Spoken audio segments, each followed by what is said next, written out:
شەکرەشاری خێڵی پیران. پیرانشار.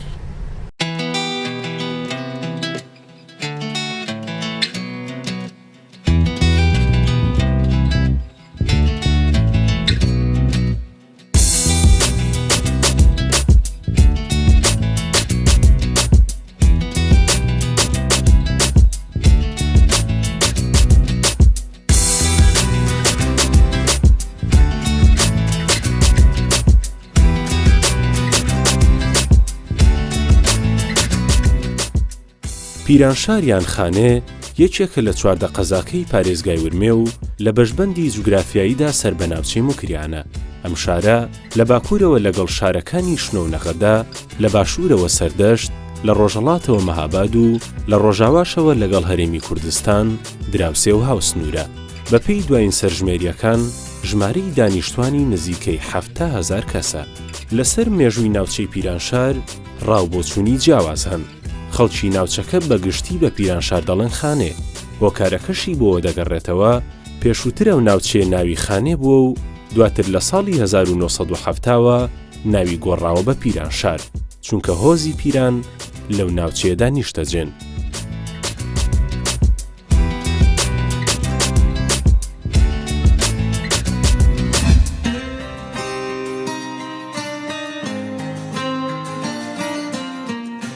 ئێرە لە سێ گەڕەکی مختلف پێکاتووە، گەڕەکی زەرگەتەن و گەڕەکی خانێ و گەڕەکی کۆنەخانێ. بەو سێ گەڕەکانە شاریان تەشکیلدا بوو. وەختی خۆی شار ئەو سێ گەڕەکە بوو کە ئێستا گەڕەکی دیکەشی لێپەیدا بوونە و زیاتر بووە و بەربڵاوتر بووە و چۆتە خوارێ و شیناوێ و ئەوانش لەگەڵ شاری تێکەڵ بوونە و زیادی کردووە. مێژووی هاوچەرخیە و شارەی وەکو شارەکانی دیکەی موکوریان دیارە لە شەڕی یەکەمی جیهانیدا بەپێی ئەو ئەسناد و مەدارکەی بەدەستەوەیە و جەنابی کاک سەید ڕەشیدی خانەقایە هەندێک جاری شارەی لە نامەکانیدا پێ کردووە. خەڵکی ئێرە ڕەگەڵ قازی فەتاحی کەوتون و پشتیوانیان لە قازی فەتاحی کردووە و دەخزمەتی دابوونە و شەڕیان شان بەشانی وی کردووە. لە جەنگی جیهانی دووەمدا یا لە شەڕی دووەمی جیهانیدا ئێرە مەرزەبانی لێبووە، پاسگای ژاندرمەی لێبووە کە لە مێژووی منتیقەی خەڵکی منتیقەدا پێی دەڵێن عەجەم تێکچوون یا ساڵی عەجەم تێکچوونێ. ئەو ساڵی کە ساڵی عەجەم تێکچوونەیە دیارە پاسگا و شتەکان و تەسلیمی خەڵکی بووە و بە دوای ویژدا کە کودتای هەتا هاتووە هەتا بۆ گەیوەتە کودتای 28 مرداد و ئەوانە. لە کودتای 28 مرداد بۆ دوایە دیارە شارەکە وردە گەورە بووەتەوە و خەڵک هاتووەتە ئێرە و ئێرە کە پێشان بەخشێک بوو لە سەربەشاری مەهابادێ بوو، لە دوایە و دەمیێڕا کرا بە شار و دوایی بوو بە شارستان و مستەقیل بوو خۆی هاتە دەرێ. ئەلانیژەوە شارەکە بەربڵاو بووەتەوە و جەمعیەتێکی زۆری تێدایە و مێژووەکەشی هەر ئاوا هاتۆتە خوارێ. بەڵام لە شەڕی ئێران و عێراقدا، لە شەڕی نگریسی ئێران و عێراقدا دیارە چەندین جار کەوتە بەر بۆمباران و تێکچوون و چۆلبوون و هەڵاتن و خەڵکێکی زۆر لێرە شەهید بوو، خەڵکێکی زۆر بریندار بوو بە ئەسەر بۆمبارانەکانەوە. خۆشبەختانە مەلاوڵای ئەفزاری ڕۆحی شاد بێ شینجێڕی بۆ هەموو موسیبەتەکانی سەر شارەکە کردو، ئەوانەی تۆمار کردو لە شارەکانی خۆیدا و بەشێکی دیش لە شاعیرانی شار و لە نووسەرانی شار ئەو مەوزوعانەیان سەبت کردووە. دەنا تاریخی مدەوەنمانەوە ڕەنگ بێ هەر ئەوەندە هەبێت چی دیمان نەبێ.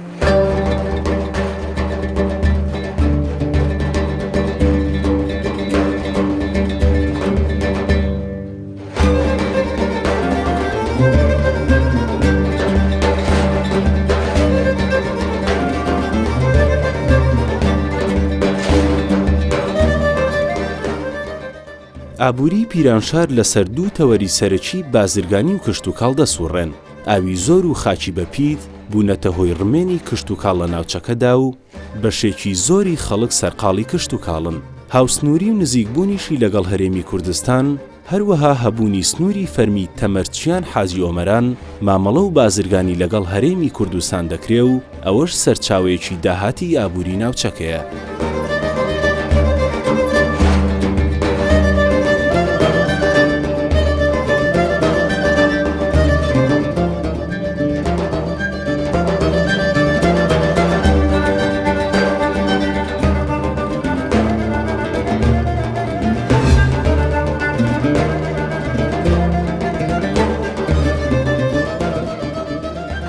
لە بواری ئابووریەوە شارستانی پیرانشار لە 5 بنچینە و محوەری ئەساسی و بنچینەیدا خۆی دەبینێتەوە. یەکیان سنوورە ڕسمیەکەیەتی کە ڕۆژانە ئاڵوگۆری کەلوپەلی پێدا دەکرێت بۆ باشووری کوردستان و هاوردە و هەناردە دەکرێت و هەروەها کشت و کاڵ، ئاژەڵداری، کارخانە سەنعەتیەکان و شوێنە گەشت و گوزاریەکانن. ئەوەی کە ئاڵوگۆڕی بازرگانی زۆر پێدا دەکرێت دیارە سنوور ڕسمیەکەیەتی. زۆرترین ئاڵوگۆڕی بازرگانی و ئەوەی کە لە ئێرانەوە هەناردەی هەرێمی کوردستان دەکرێت سیمانە. بەشەکانی دیکەی هاوردەکاران دەتوانین بڵێن بەشی خۆراکە مەوادی خۆراکی و مەوادی نەفتی و میوەجات. بەشێکی دیکەی کە خەڵکی شارستانی پیرانشار پێوە سەرقاڵە و دەتوانین بڵێن لە ئێستادا مەسەلەی کشت و کاڵە. زۆرترین بەرهەمی کشت و کاڵی چەوەندەرە. تەنە کارخانەیەک کە دەتوانین بە ئیستیلاح چەوەندەری کارخانەی چەوەندەری پیرانشارە بە دەلیلی ئەوەی کە بەرهەمێکی زۆری چەوەندەری لێ بەرهەمدێ شارستانی پیرانشار زۆر بە سەختی لێیان وەردەگریت و کێشە و تەنگژەی زۆریان بۆ دروست دەکات. هەروەها جیا لە کارخانەی قەند، ئەو کارخانەیەکی کەوا چالاکە ئێستا لە شارستانی پیرانشار کارخانەی شیرە کە بە پێی داتا و ئامارەکان ڕۆژانە 40 تۆن ئەوەی کە لە شیری بەرهەم دێنی، وەکو ماست و پەنیر و دۆ و شیر و هەروەها هەندێک بەرهەمی دیکە.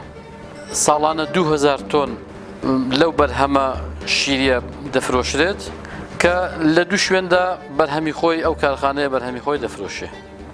یەکیان بازاڕەکانی ناوخۆیە و بازارێکی دیکەش بە تەبیعەتی ئەوەی کە لە هەرێمی کوردستان نزیەکە هەناردەی هەرێمی کوردستان دەکرێت کە بە پێی ئامارەکان لەو ساڵدا 700 تۆن هەناردە کراوە کە دەکاتە سەروی 900,000 دۆلار. موکریان جەمسەرێکی گرنگی کشت و کاڵە. پیرانشاریش لەم کەرتەدا پشتێکی زۆری بەرکەوتووە.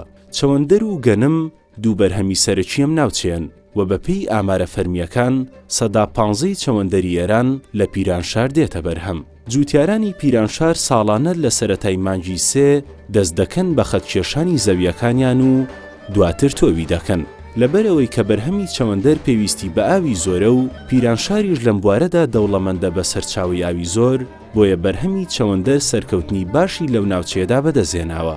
زۆری بەرهەمی چەوەندەر بووە هۆیەوەی ساڵی 1968 کارگەیەکی بەرهەمێنانی شەکر لە ناوچەکەدا دابنرێت. ئەم کارگەیە بە ڕاستپاردەی وەزارەتی پیشەسازی و لەلایەن کۆمپانیای بەلژیکی ئۆکماسەوە دروست کراوە و جوتیاران بەرهەمەکانیان ڕادستی ئەم کارگەیە دەکەن هەتاکو لەوێ بکرێتە شەکر و هەناردەی شارەکانی دیکە بکرێت.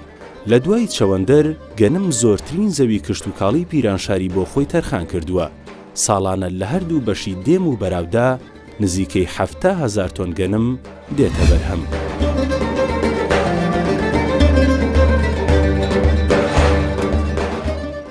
هەڵکەوتەبوونی پیرانشار لە درێژەی زنجیرەسیاکانی زاگرۆس و جێکەوتبوونی لە دەشتێکی بربەرین توانیوێتی پتانسیێلێکی زۆر بۆ بەرهەمهێنانی کشت و کاڵ لە خۆ بگرێت و چەند بەرهەمێک لە شارستانی پیرانشار بەرهەم دێن کە سەرەکیترینیان چەوەندەرە بە ڕێژەی 600,000 تۆن کە لە کۆی گشتی بەرهەمی پارێزگای ئورومیە کە 1,700,000 تۆنە ڕێژەی 133 لە خۆ دەگرێت.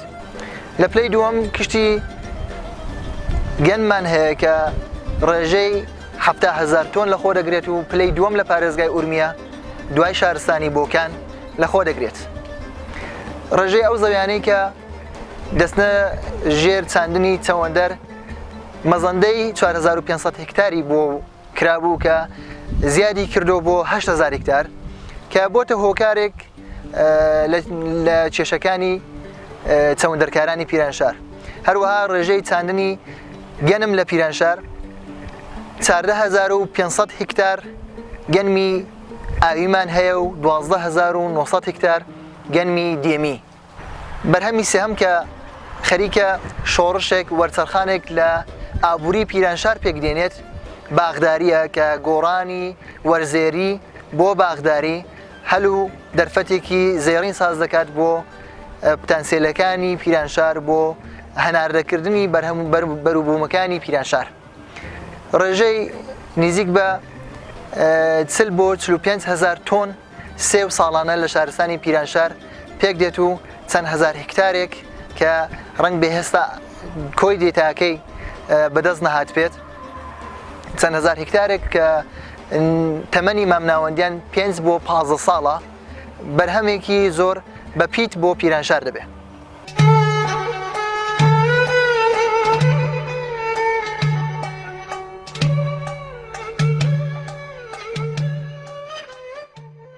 گوندی خورینج لە 20 کیلۆمەتری باکووری خۆرهەڵاتی پیرانشار و لەسەر ڕێگای پیرانشار مەهاباد هەڵکەوتووە. ئێرە خورینجە. خورینج واتە بەردەڵان و شوێنی کەڵەکەبوونی بەرد لەسەر یەکتر. کۆمەڵێک بەردی گەورە و گرانی لەسەر یەک کەڵەکە بوو دیمەنێکی تایبەتیان بەدیهێناوە. زۆر جاران باسکردن لەم شوێنە تێکەڵ بە ئەفسانە و مێژووی کۆن و کەونارایی دەبێت.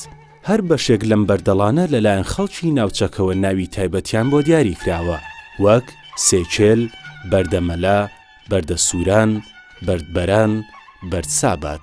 ئەم شوێنە گونجاوترین جێگەیە بۆ هێلانی لەقلەق. هەر بۆیە لەقلەقەکان هەموو ساڵێک لە سەرەتای بەهاردا لێرە هێلانەی خۆیان چێ دەکەن و هەتاک و هاتنی وەرزی سەرما دەمێننەوە.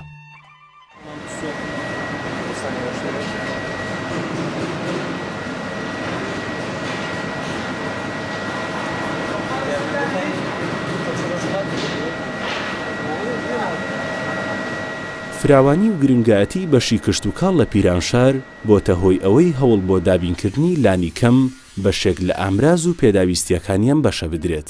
نزیکەی چواردەیە لەمە پێش کارگەیەکی بەرهەمێنانی دەڕاسە و کۆمپاین کە پێداویستی سەرەکی بەشی کشت و کاڵن دامەزراوە و لە کاتی دامەزراندنیەوە تا ئێستا ڕۆژ لەگەڵ ڕۆژ گەشەی کردووە و پەرەی بە بەرهەمەکانی داوە بە جۆرێک کە جوتیارانی ناوچەکە بۆ دابینکردنی کەرەستە پێداویستیەکانیان ناچار نابن ڕوو لە شار و شوێنە دوورەکان بکەن.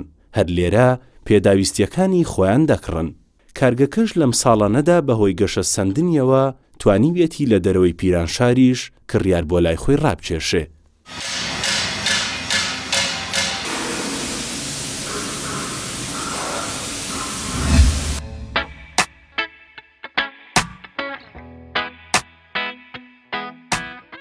من لە سنی 20 ساڵگی هەستم بە بۆشایی سەنەتی کشاوەرزی کرد.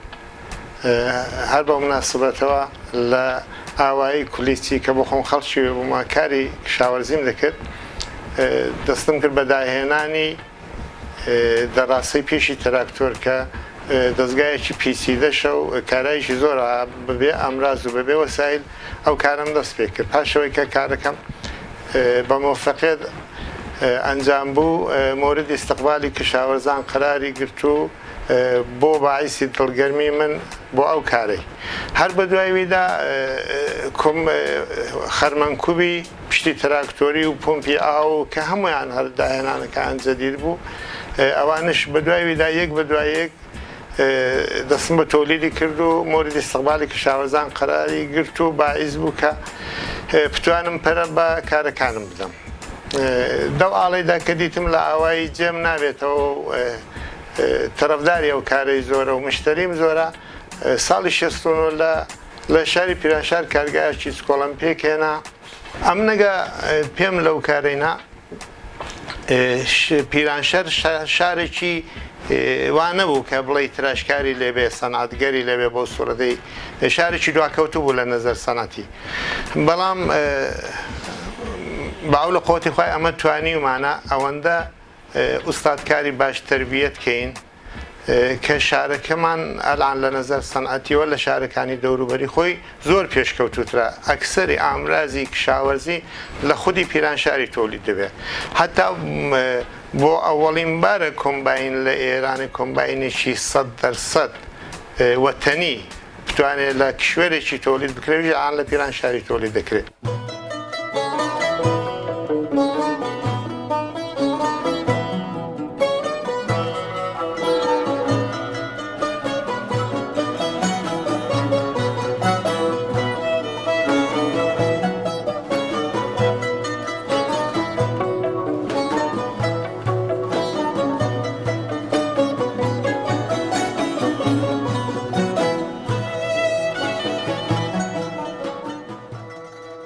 ئەنجومەن و کۆڕە ئەدەبیەکان شوێنی کۆبوونەوەی هۆگرانی ئەدەب و کتێب و خوێندنەوەن.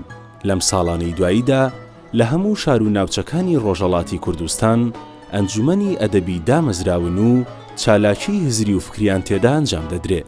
لە پیرانشاریش وەکو هەموو شوێنەکانی دیکە ئەنجومەنە ئەدەبیەکان بەردەوام کۆڕ و کۆبوونەوەیان هەیە و بابەتە ئەدەبیەکان دەخەنە بەرباس و ڕەخنە و لێکۆڵینەوە. ئەم بنکانە جگەلەوەی شوێنێکن بۆ مشت و مڕی ئەدەبی زۆرجار لاوانیش بەرەو لای خۆیان ڕادەکێشن. بەم جۆرە کاریگەری زۆریان لەسەر ڕەوتی ئەدەبی کوردی دەبێت.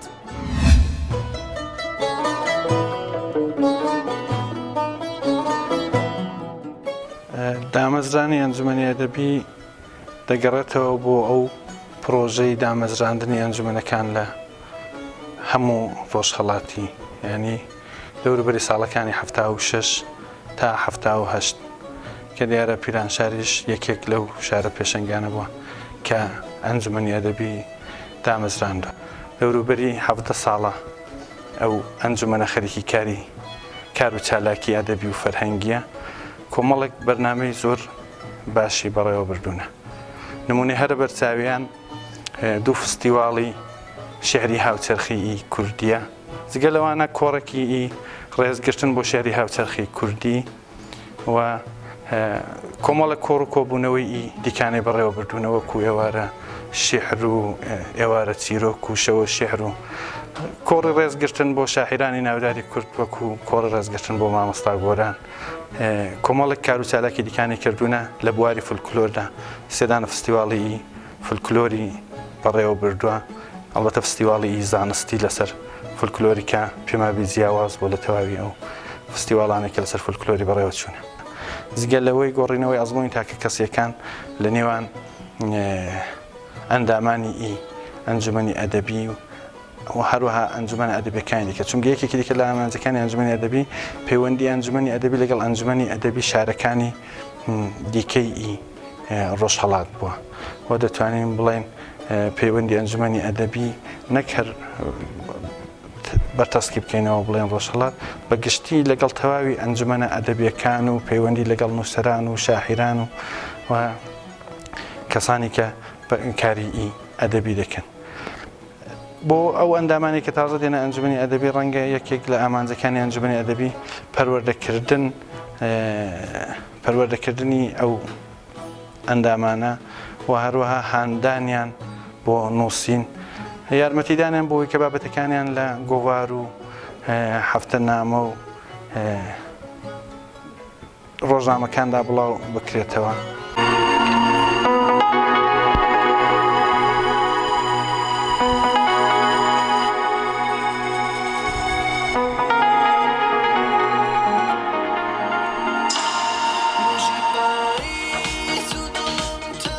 گۆرانی و مۆسیقای کوردی یەکێک لەو هونەرانەیە کە زۆرێک لە هۆگرانی هونەری لە دەوری خۆی کۆ کردوێتەوە و بەم بۆنێشەوە چەند ستۆدیۆیەک لە شارەکەدا دانراون بەو مەبەستەی کە هەموو کاروبارە تەکنیکیەکانیش هەر لێرە ئەنجام درێن و هونەرمەندان ناچار نەبن بۆ جێبەجێکردنی بەشی تەکنیکی کارەکانیان ڕوو لە شاری دیکە بکەن.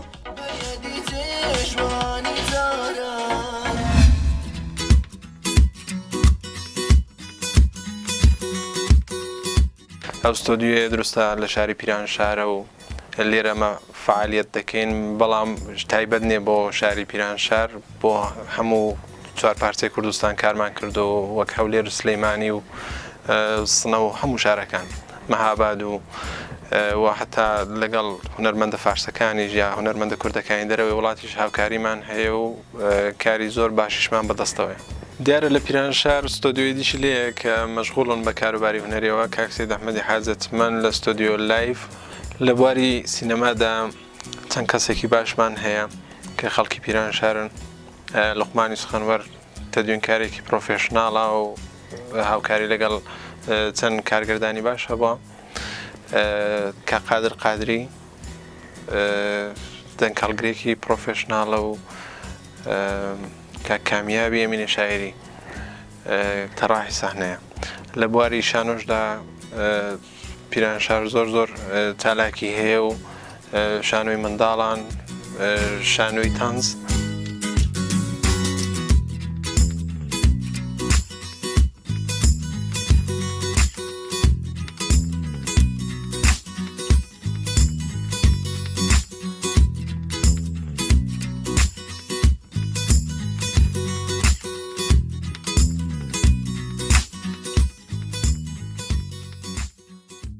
چەند ساڵێکە لە ڕۆژهەڵاتی کوردستان ئەنجومەن و کۆمەڵی مەدەنی جۆر بە جۆر دادەمەزرێن و خەڵک لە ڕێگەی ئەو کۆمەڵانەوە بەقەت توانای خۆیان لە بوارە جۆر بە جۆرەکاندا خزمەت دەکەن.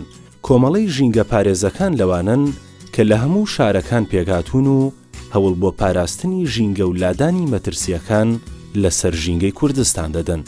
لە پیرانشاری ژینگە پارێزان و خەمخۆرانی سروشتی وڵات لە دەوریە کۆبوونەتەوە و لە هەر جەیەک پێویست بێ ئامادە دەبن تا ژینگەکەیان لە مەترسی بپارێزن. زۆر جاریش پەیوەندی و هاوکاریان لەگەڵ لایەن و دام و دەستگا پەیوەندیدارە حکوومیەکان هەیە. ئەمەش هۆکارێکە بۆ باشتر خزمەتکردنی ژینگە و سروشتی کوردستان.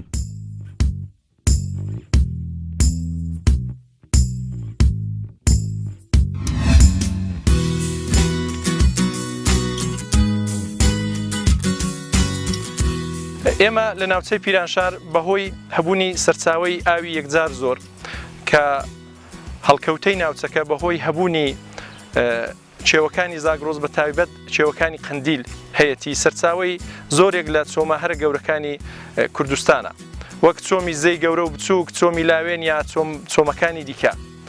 ئێستاش کە باز لە بوژاننەوەی دەریاچەی ورمێ دەکرێت کە